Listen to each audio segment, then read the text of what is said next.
아침 뭐 방송을 본다 하면은 매일매일 고혈압에 좋다는 음식이 달라요. 오늘은 뭐가 좋다, 오늘은 이게 좋다, 저게 좋다, 매일매일 다른데, 오늘 굉장히 중요하게 말씀드리고 싶은 것은 고혈압에 좋은 음식이라는 거는 이 음식 하나만을 열심히 먹는다고 해서 혈압이 낮아진다는 뜻이 아니라, 우리가 그런 고혈압에 좋다고 알려진 음식들을 골고루 잘 넣어서 좋은 식단을 만들어서 먹자. 그게 오늘의 핵심 주제라고 할 수 있겠습니다. 대시 식단이라고 하는 게 있어요. 미국 국립보건원에서 이제 많은 연구와 임상 시험을 거쳐서 고혈압 환자에게 특히 좋은 식단이다, 이렇게 발표를 했습니다. 그래서 대시 식단을 열심히 했더니 일반 식이 그룹에 비해서 혈압이 10 정도 떨어지는 효과가 있었던 거죠. 체중도 한 9kg 정도가 빠지더라, 이런 결과가 나오니까 사람들이 이 대시 식단이 무엇이냐 관심이 굉장히 많았겠죠. 대시 식단이라는 것은 Dietary Approach to Stop Hypertension, 그러니까 고혈압을 멈추기 위한 식단이라는 뜻인데요. 조금 더 자세히 보시면 한 3분의 1 정도가 이 과일과 야채가 차지를 하고 있어요. 또 나머지 3분의 1은 곡물, 특히 통곡물이 차지를 하고 있고, 나머지 3분의 1을 보시면 이제 저지방 유제품, 그리고 이제 살코기로 이루어진 단백질, 그 다음에 계란, 콩, 견과류 이런 것들이 있고, 이제 지방과 설탕을 극도로 제한을 하고 있습니다. 결국에는 균형 잡히게 먹자는 뜻이에요. 다양한 식품군을 넣어서 섭취하는 게 중요하고, 우리나라에서는 유제품 섭취가 좀 잘 안 되는 경우가 많습니다. 치즈는 나쁘다 이렇게 생각하시는 분 많은데, 저지방 우유나 요구르트나 치즈 같은 것을 좀 적극적으로 먹는 게 중요하고요. 통곡물로 만든 빵, 밥, 파스타를 선택을 해야 돼요. 즉 흰 밀가루, 흰밥은 먹지 말자. 이게 이제 대시 식단의 주요 내용이라고 할 수 있겠습니다. 자, 그럼 어떻게 먹어야 되느냐? 예를 들어서 한 하루 2000kcal를 기준으로 했을 때 끼니마다 잡곡밥을 한 공기씩을 먹어요. 채소도 한 컵 먹고, 과일도 한 컵 먹고, 유제품도 반 컵 먹고, 고기나 생선 같은 거, 계란 같은 걸 끼니마다 먹고, 견과류도 먹어야 되고. 또 보시면 생각보다 되게 많이 먹는다라는 생각이 들거든요. 이게 가능한 이유는 지방과 당류를 철저하게 제한을 하고 있다는 뜻이거든요. 한 끼의 기름을 한 스푼이 아니라 한 티스푼을 써야 되고요. 설탕 같은 경우는 한 주일에 설탕 5큰술로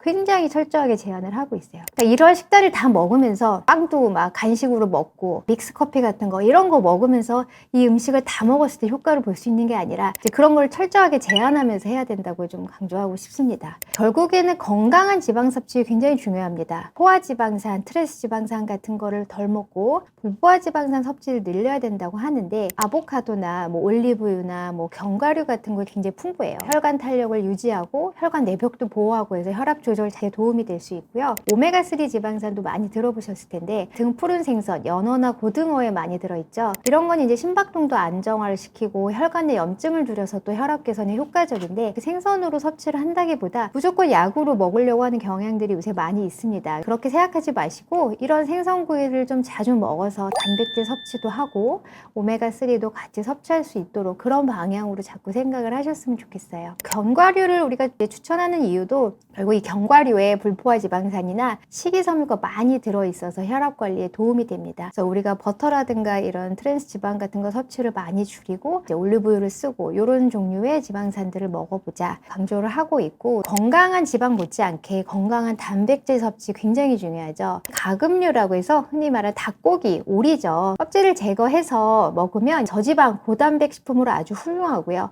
구워서 샐러드랑 같이 먹으면 한 끼 식사로 충분합니다. 특히나 이제 고령 환자분들한테 제가 강조하는 게, 맨날 밥에 김치에 찌개만 먹을 게 아니라 서양식의 식사를 생각하면서 야채와 이런 고기 구이 같은 거를 좀 같이 먹어보는 것을 실천하시라고 설명을 드려요. 무조건 고기가 나쁘다고 생각하시는데, 이제 지방이 적게 먹는다면은 소고기, 돼지고기도 아주 건강한 단백질에 들어갑니다. 소고기 안심이라든가 뭐 돼지고기 앞다리살 같은 것은 섭취를 한다면 좋겠고요. 또 뭐 건강한 단백질 하면 제일 먼저 떠올리시겠지만, 두부나 뭐 콩이나 버섯 같은 것들, 이런 식물성 단백질도 중요하죠. 동물성에 비해서 이제 지방이나 칼로리 함량이 낮고 식이섬유가 풍부하니까 좋은 단백질 급원이 될 수 있습니다. 그런데 여기서 한 가지 이제 질문은, 과연 식물성 단백질만 좋은가예요. 제가 이거 항상 진료실에서 설명드릴 때 30에서 50대는 이제 식물성 단백질 중심으로 드시라고 말씀드리고 60대 이후부터는 동물성 단백질 중심으로 드시라고 합니다. 오히려 30대에서 50대는 고기를 좋아하는데 이때는 고기를 줄이고 식물성 단백질을 좀 더 먹어야 되고요.